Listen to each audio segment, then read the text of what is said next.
Hello, my name is Wendy Love Edge, and I'd like to welcome you to the Bulldozer Health Show.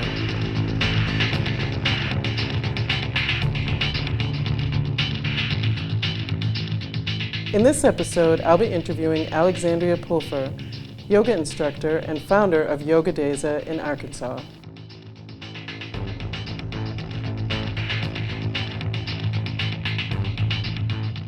Welcome to the show, Alexandria. Thank you. So, could you tell me exactly what is yoga? Great question.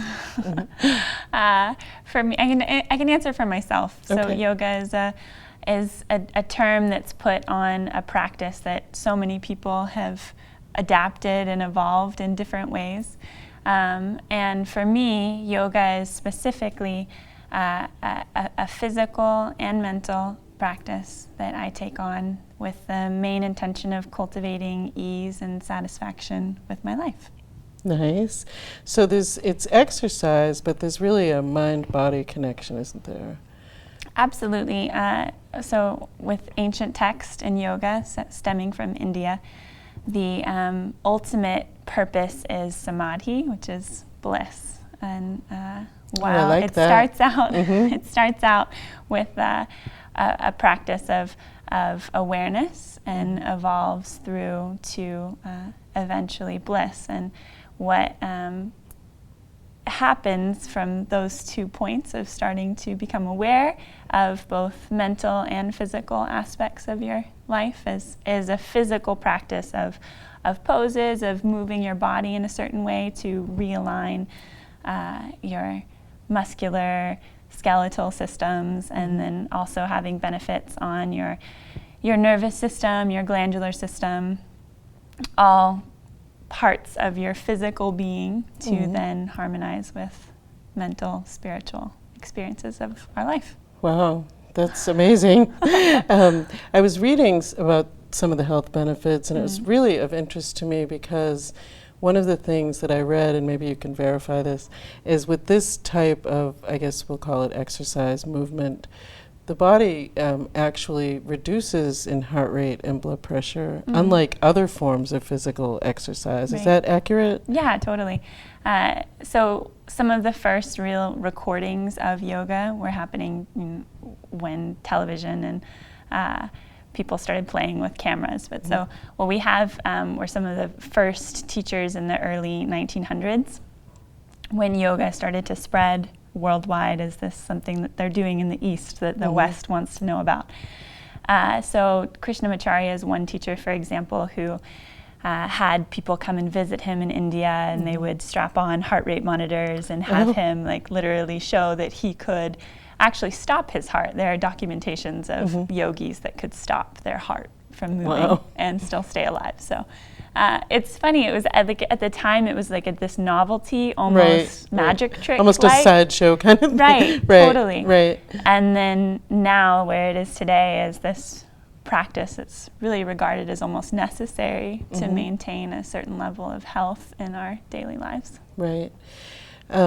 So it really can help to prevent heart disease, and if you have heart disease, possibly reduce the risk, would you say? Oh, absolutely. So I personally, with my experience, I can cultivate any type of health, or at least moving in the direction of health with yoga. It's not a one thing fixes all trick. Right. And it can absolutely help with any type of physical ailment.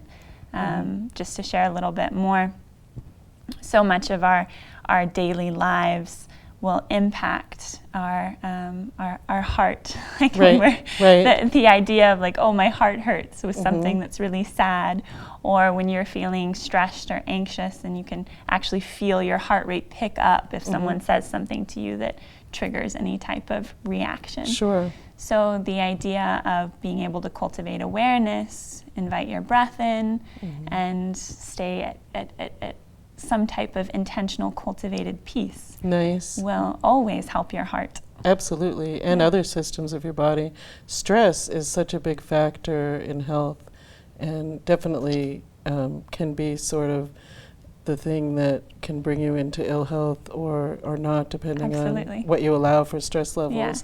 So this sounds like something that could really help Yeah, so the opposite of ease is dis-ease. That's true, right. Another thing that I read about was the fact that yoga can actually increase your serotonin levels in the body, and that affects sleep patterns, depression. You know, what do you think about that?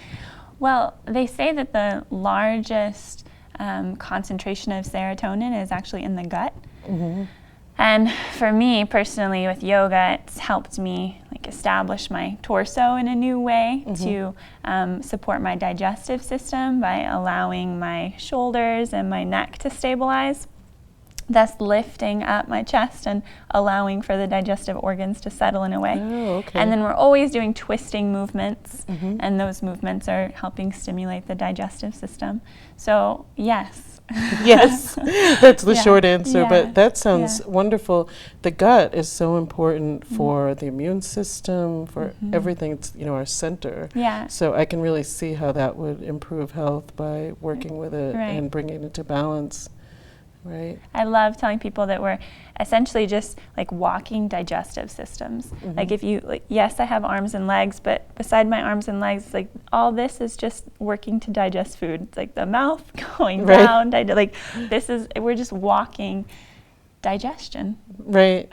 And food is so ultimately important to health, for sure. But if you even eat all the right things, but your digestive system isn't working in balance, I don't know how productive that really is. Right. We're talking about stress, and that's primarily the sympathetic nervous system. So when we're experiencing stress, we know we're in our sympathetic nervous system, which is fight, flight, or freeze. And the parasympathetic nervous system is rest and digest.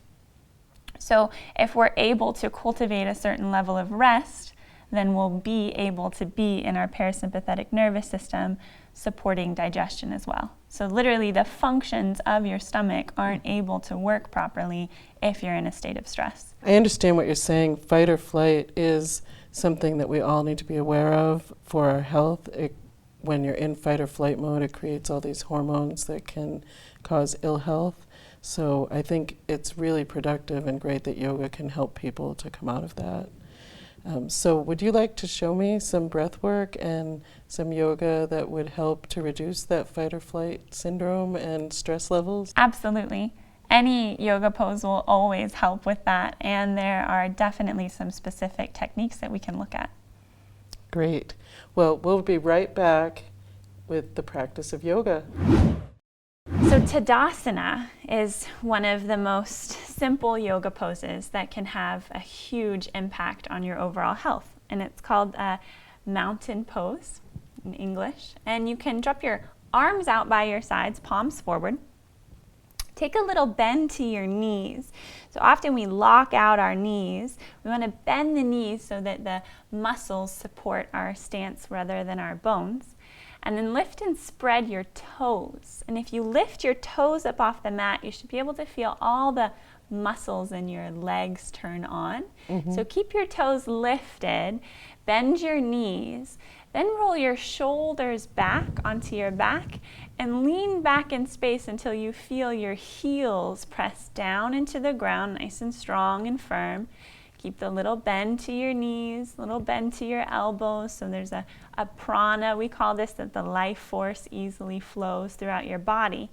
Then pull your ears back slightly over your shoulders. We're just looking to make the whole body lift and come alive. You can engage your core softly, pull your belly button toward your spine. Then take a deep, full breath in and out.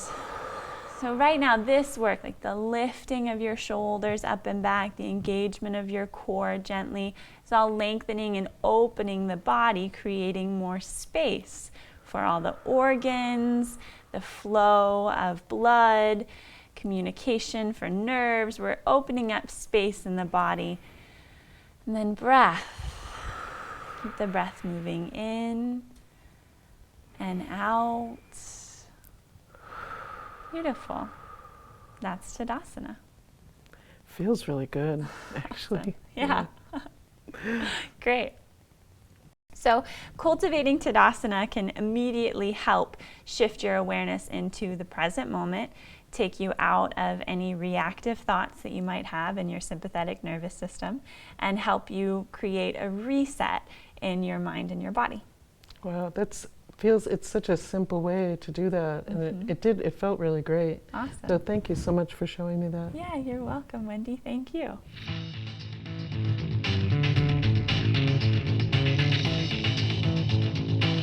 Bulldozer Health Incorporated is a 501c3 nonprofit organization and healthcare reform initiative. You can find us at bulldozerhealth.org. Take back your health, America.